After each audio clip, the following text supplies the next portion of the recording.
Mas uma coisa é interessante a gente ressaltar aqui, né? Eu citei alguns nomes e eu vou ressaltá-los aqui novamente. Billy Graham, que foi citado, Jimmy Swaggart, que foi citado, qual que você citou? T.D. Jakes, que foi citado. No Brasil, o pastor Silas Malafaia foi citado. Hernán Dias Lopes citado. Esses homens aqui, ó, eles que são mestres, fazem exposição bíblica. Você não vê esses homens, na maioria das vezes, sendo criticado. O pastor Silas Malafaia hoje ele é criticado por causa do seu posicionamento político, não por causa das exposições bíblicas que ele faz, correto? Sim. Agora, se tu pegar Benny Hinn, se tu pegar o Osmo, se tu pegar Kennedy Reine, se tu pegar Valdemiro Santiago, se tu pegar o missionário Davi Miranda, por que esses homens que são usados nos milagres e maravilhas, eles foram criticados? Será que o ministério de sinais, maravilhas e milagres são mais árduo do que o ministério da palavra de mestre? Bem, eu acho assim. Hoje tem uma onda, uma patotinha de crente que não crê, não acredita. E a gente está, infelizmente, tendo esse costume sendo implantado dentro das igrejas. E quando algo extraordinário acontece, as pessoas elas costumam estranhar. Coisa que as pessoas não estranhavam antigamente. E hoje estranha. Porque tudo que é transcendente, tudo que não vem daqui, tudo que parte do trono de Deus e vai direto, né? As pessoas tendem a ter um certo receio, que eu acho que é natural, é inerente de todo ser humano. Mas eu não acho, sinceramente. Estão há 2 anos me batendo sem parar. Eu sou o mesmo Miguel. Deus sempre me usou em revelação e sempre me usou em cura. Se eu fosse uma farsa, já era pra me ter parado. Mas até hoje. Até hoje. É só você entrar lá. Até hoje. Tem testemunho de gente que foi curada. Até hoje. Estamos batendo há 2 anos e eu não parei ainda. Por quê? Porque eu creio, eu acredito, eu tenho ciência. Agora, quando você disse o ministério da cura é mais árduo do que o ministério da palavra, eu não acho. Eu acho que os dois são árduos. Porém, a palavra é um manual. É um manual. Se você quer aprender a ser próspero, tá onde? Palavra. Se você quer aprender a ser curado, se você quer ser curado, tá onde? Palavra. Liberto. Palavra. Quer prosperar? Aprender sobre a doutrina da salvação, palavra. Crescer? Palavra. Tá a doutrina aqui. do Espírito Santo é a palavra. Tá aqui. Doutrina sobre o inferno é a palavra. Tá aqui. Doutrina sobre os anjos é a palavra. Tá tudo doutrina aqui. sobre os demônios é a palavra. Tudo que nós temos de conceito de fé, de espiritualidade e de salvação, tá aqui. Mas o agir, o colocar a mão, tá aqui, ó. A experiência. A experiência tá aqui, ó. Tá entre nós. Jesus disse, eu estou dentro de vocês. Então isso já não tá aqui. Tá escrito. Mas o praticar tá em nós.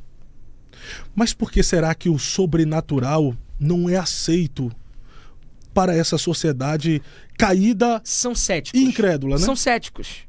Eles desaprenderam. Aliás, eu acho que eles esfriaram. Eles esfriaram e pararam de crer. Pararam de crer. Eu costumo dizer que todo o cético hoje um dia já foi extremo. Eu conheço pastores, inclusive eu estava falando de semana passada, eu conheço um pastor que ele viveu a extremidade, ele viveu, sabe, um que a gente não tá falando, o apóstolo Uriel. O apóstolo Uriel de Jesus. Da Casa da Benção. Eles viveram a extremidade, aquela coisa toda. Só que eles foram esfriando na fé. Alguém foi colocando na cabeça deles que não é assim, é muito extremo e outras coisas mais que hoje eles não creem. Eles acham que os milagres foi para aquele tempo. As coisas que Jesus e Deus fazia era para aquela época, não para hoje. Eles dizem, por causa da tecnologia, eles falam, não. Tem pastores que se a pessoa estiver doente, ele nem ora. Ele fala, já foi no médico? Ou se não, é aquela oração de covarde, né? Senhor, aquela oração de covarde. Senhor, se for da sua vontade, cura, né? Sabe, não... Senhor... Porque se o senhor puder, pai, cura essa pessoa aqui. Por que eu chamo oração de covarde?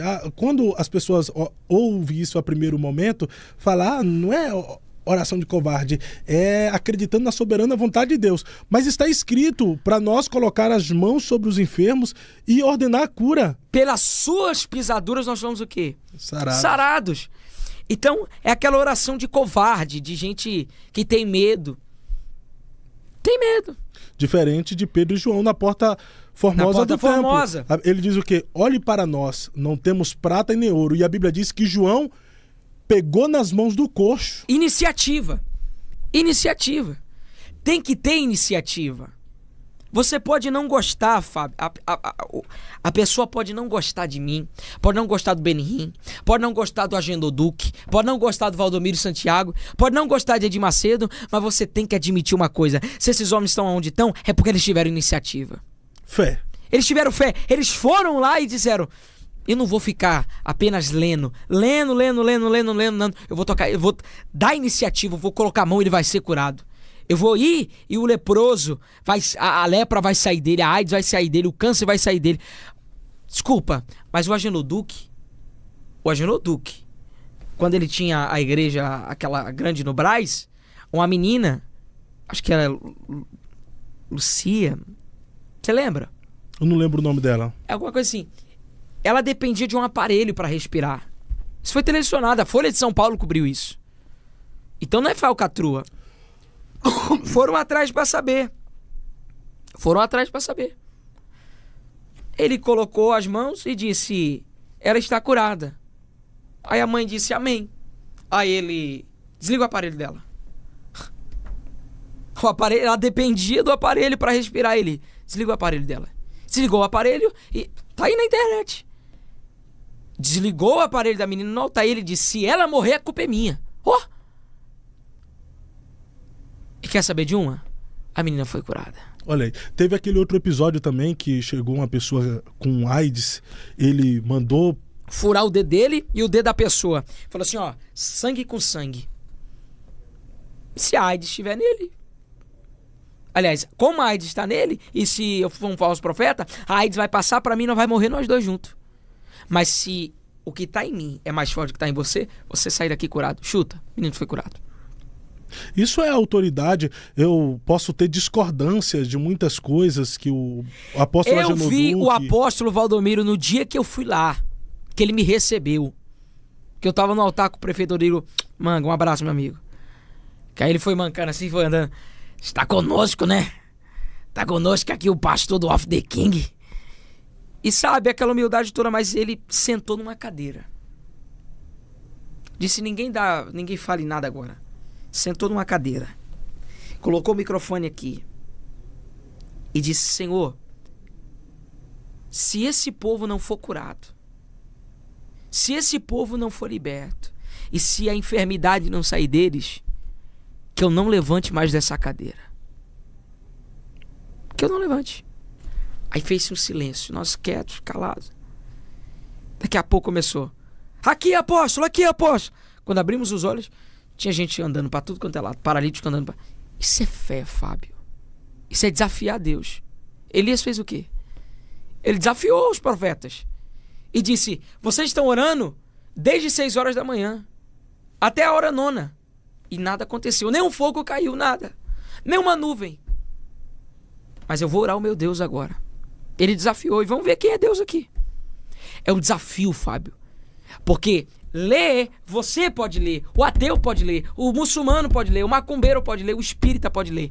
Agora, o praticar e o colocar as mãos e dar a iniciativa... Agora, uma coisa é fato, Miguel. Esses homens que nós citamos aqui, que são usados por milagres, eles têm algo em comum, que é uma vida profunda de oração. Talvez o que falta para nós nos dias de hoje não seja isso, uma vida profunda de oração, entrar dentro do nosso quarto e sair de lá, até o Senhor falar conosco, até o Senhor nos marcar com uma experiência profunda e nos conduzir a uma vida de milagres. Olha, a oração, ela é a chave para exatamente tudo. Tudo. Nada que a gente faz, o Fábio, a gente faz sem a oração. A oração, ela é uma comunicação direta do homem para com Deus, de Deus para com o homem. Certo? Então, se eu quero ser próspero, se eu quero ser abençoado, se eu quero ter um ministério marcado por sinais de Deus, eu preciso orar. Todas as minhas guerras, Fábio, eu venci na oração. Uma vez, um homem muito, muito conhecido no Brasil, um homem de Deus, muito respeitado. Eu fui tomar um café com ele e ele olhou para mim e disse: Miguel, você tem uma dádiva com Deus. A sua oração sobe rápido e Deus te ouve. E eu guardei aquilo, e depois que ele falou isso, Fábio, eu falei: eu vou me dedicar ainda mais à minha vida de oração. Fábio, quando o médico dá a sentença, o lado não tem mais nada que a gente faz. Nada. Pode tomar remédio, mas a palavra remédio vem do latim, remediar. Não cura. Ele só remedia o problema. Aliás, ele só remedia a dor, o problema vai estar lá ainda. Quando o juiz fala assim, ó, não tem mais nada para fazer, você perdeu a causa. Só resta um lugar que a gente pode ouvir uma resposta diferente. O altar da oração. No altar da oração, Elias teve uma resposta diferente do que estavam dizendo para ele. No altar da oração, Moisés teve uma resposta diferente do que disseram para ele. No altar da oração, Jesus teve uma resposta diferente do que disseram para ele. Só uma resposta diferente na terra. É a de Deus. E a gente só pode buscar ela através da oração. A oração. Mas é a oração também que faz a gente fluir nos milagres. É na oração que nós também desenvolvemos a intimidade com Deus, que nos dá autoridade e fé para dizermos ao paralítico levanta e anda, para dizermos ao morto ressuscita, para dizermos aos enfermos e doentes seja curados. Porque a partir do momento que a gente desenvolve a intimidade, a partir do momento que a gente desenvolve a intimidade e a comunhão com Deus, isso nos dá autoridade. Mas Jesus, ele não orava para curar enfermos. Tá na Bíblia, ele nunca, ó Deus, em nome... ele orava antes. Ele nunca orou para curar enfermo nenhum, ele orava antes. Ele tirava o seu secreto com Deus, orava a Deus e depois ele estava carregado, cheio do Espírito para fazer aqueles milagres. Entendeu? Então, é isso que eu... Mas eu estou falando sobre o que nós podemos. Jesus não precisava, mas nós precisamos estar em constante oração se quisermos fluir nos milagres. Agora, não é uma crítica aqui, porque quem sou eu para fazer crítica a alguém? Eu percebo que na nossa geração, atualmente falando, nós temos bons biblicistas no Brasil. Temos. Bons pregadores. Temos. Os caras dão show de Bíblia pregando. Demais. Mas tá faltando levanta e anda, não tá? É por isso que eles me batem, Fábio. É por isso que eles me batem. Eu tenho 16 anos, Fábio. Mas se for pra me bater nisso, pode me bater. O quanto for, pode bater sem dó. Mas eu creio, eu acredito em milagres. Eu acredito em dons, eu acredito que Deus ainda faz. Por isso, eu apanho tanto. Porque eu não fico vivendo, sabe, no monte das letras. Só vendo o que aconteceu, só vendo o que passou. Eu pratico, eu creio, eu faço acontecer. Eu vou lá e falo, não, tá aqui, então vai ter que acontecer aqui também. Jesus disse, aonde houver quantos? 2 ou 3. Em? Meu nome. Ali? Ele está na Se presença. ele está, tem que acontecer alguma coisa. Então ele é mentiroso. Então a Bíblia está mentindo. Claro que não. A Bíblia não mente, ele não mente. Ele não é filho do homem para que minta, nem filho do homem para que se arrependa. Então é verdade. Então se é verdade, tem que acontecer. E a Bíblia diz, e estes sinais seguirão os que creem. Em meu nome expulsarão demônios. Em meu nome expelirão enfermidades. Em meu nome nós poderemos até comer coisas mortíferas que não fará mal algum. Você já pensou que... já parou para pensar que todos os profetas eram chamados de maluco? Sim, a maioria deles. Todos os profetas. Elias, Eliseu, Miqueias, Oséias, Joel, Daniel, Isaías, Jeremias. Todos. Todos eles. Isaías, teve uma vez que ele ficou pelado, aí ele foi pra praça nu. Aí, falou, o profeta endoidou. Olha que maluco, nu na praça. Aí ele, do jeito que eu estou nu, vós estáis nu diante de Deus. Israel está nu diante de Deus. E Oséias, que foi... Deus pediu pra casar com prostituta. Uma quenga. Deus falou assim, casa com essa quenga aí. Uma mulher da vida. Uma mulher da vida. Ele casou com uma mulher da vida, uma prostituta. Falou assim, e tem de filhos com ela. E Jeremias, por causa da sua melancolia, até hoje é chamado de profeta chorão. Sabe, pessoal, não precisa ser muito profundo na Bíblia para entender isso. Todos os que desafiaram a fé, todos os que viveram uma vida, porque se você for na macumba e se você for na frente de um cartomante, ele fala a sua vida. Ele vai pegar a carta e vai dizer, ó, tá acontecendo isso aqui, tá acontecendo isso aqui, tá acontecendo isso aqui. Você já parou, já andou assim, eu não sei se tem em Curitiba, aqui em São Paulo tem muito. Você andou assim nas ruas e tava nos postes assim, traga o seu amor de volta em 7 dias. Curitiba é proibido, graças a Deus. Proibido? Foi tem feito que fazer uma lei em São lá Paulo. Não... É proibido. Tem que fazer em São Paulo, porque cada poste que você passa em São Paulo tá lá. Traga o seu amor de volta, tem macumbeira que fala, 3 dias traz o amor de volta. E chuta. Elas traz o amor de volta em 3 dias. Se o diabo garante, por que nós não vamos garantir? Se o diabo dá certeza que se você fazer um pacto com ele, ele vai te dar dinheiro, ele vai te dar prosperidade, mas a sua alma vai estar no inferno, por que nós cremos, acreditamos no Deus que faz? Funciona, Fábio, a fé funciona, o milagre funciona, e nós vamos ser salvos. Por que nós não damos certeza pro povo dizendo, tá resolvido? É porque os ocultistas acreditam mais no mundo espiritual do que os crentes acreditam. Os filhos das trevas, está na Bíblia. Os filhos das trevas são mais prudentes do que? Do que os filhos da luz. Eles creem, eles acreditam no diabo, um fracassado, um caído, um derrotado, um que não tem nada, um largado lá num... Sabe? Um caído, um desgraçado que caiu lá, não pode fazer nada sem a permissão de Deus. Mas o pessoal crê nele. O pessoal acredita nele, o pessoal tem fé nele. Agora, o Deus que pode céus e terras, o Deus que fez tudo, o Deus que é poderoso, nós não cremos. Mas talvez, nós temos medo. Talvez as pessoas até creem, Miguel, mas por conta dos falsos, por conta dos usurpadores, por conta dos charlatões, fez com que as pessoas perdessem um pouco a fé no homem, não em Deus, não em Jesus, mas na pessoa, no ser humano. Então, quando aparece alguém, por exemplo, você já viu aquelas pessoas que vai colocando a mão assim e diz que está fazendo uma cirurgia espiritual e diz que sai o... Existem inúmeras falcatruas. Então, por causa desses falsos, isso tinha naquela época. Por causa desses falsos, infelizmente, está anulando os verdadeiros. Não é porque as pessoas não creem que Deus pode fazer. As pessoas não estão crendo por causa de muitos charlatões que aparecem. Mas isso tinha naquela época. Naquela época tinha. Por exemplo, a menina que adivinhava, né? Não revelava, adivinhava. Ela chegou e revelava a vida de todo mundo. Adivinhava a vida de todo mundo. Seu nome é Mateus? Seu nome é Mateus? Não. Mateus? Não. Então, Mateus já ouviu. Ô Kleber! Seu nome é Kleber? Não, mas ele foi verdade, ele não errou não. Então, ele não errou não. Então, sabe? Ela, seu nome é Mateus? Meu nome é Mateus, tá. O cara que pensa em você toda hora, tu não, Roberto Carlos, ela acertou. Ela adivinhou, ela acertou. Acertou ou não acertou? Acertou. Não, mas... Mas quem tava nela? O diabo, Satanás, tava usando ela. Aí Paulo disse, vamos lá. Aí ela, tu és um homem de Deus. Ela, eu sei que tu é um homem de Deus, mas quem tá falando é o diabo. Sai dela! E ela foi liberta.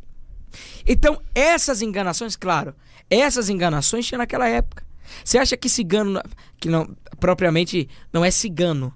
As pessoas têm preconceito com cigano e acham que, inclusive em Campinas eu fui pregar na igreja, eu, cantor Davi Sasser, uma igreja de cigano. Cigano tudo convertido. Tudo convertido. Então,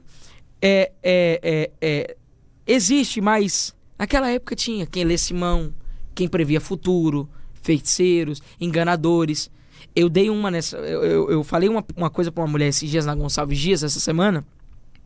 Ela me procurou e eu disse pra ela, pastor, eu tô incrédula, porque eu descobri um pastor de uma igreja que tá adulterando. Irmã, E eu não tô querendo nem mais ir pra igreja. Falei assim, então tua fé nunca foi em Jesus, foi no pastor. Porque quem sai da igreja por causa de Jesus nunca entrou nela por causa...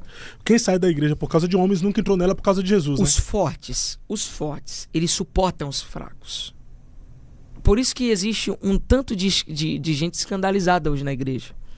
Gente, vai para 16 milhões. Gente que já foi da igreja e saiu. Ontem eu tava fazendo meu culto no Brás, aí eu tive que ouvir de uma personal Porque é a mesma ladainha, a mesma resenha. Porque se Deus cura, se Deus liberta, então por que tem tantos com fome, tantos enfermos, tantos aidéticos, tantos problemáticos, tantos cancerosos? Eu disse, mas isso não é responsabilidade de Deus, isso é fruto do homem. E sabe, umas coisas assim, não, porque é a mesma ladainha, a mesma resenha. Ou seja, esses que saíram, é o que está na Bíblia, saíram de nós por quê? Nunca foram nossos. Nunca foram nossos. Está na Bíblia. Pessoal, eu não estou falando coisa da minha cabeça. Eu não estou falando aqui uma coisa que eu acho, eu estou citando a Bíblia. Se você é contra isso, então você é contra a Bíblia. Você é contra o que está escrito. Está aqui. Se eles saíram, é porque o quê? Não eram nossos. Não era de nós. Ficaram os remanescentes.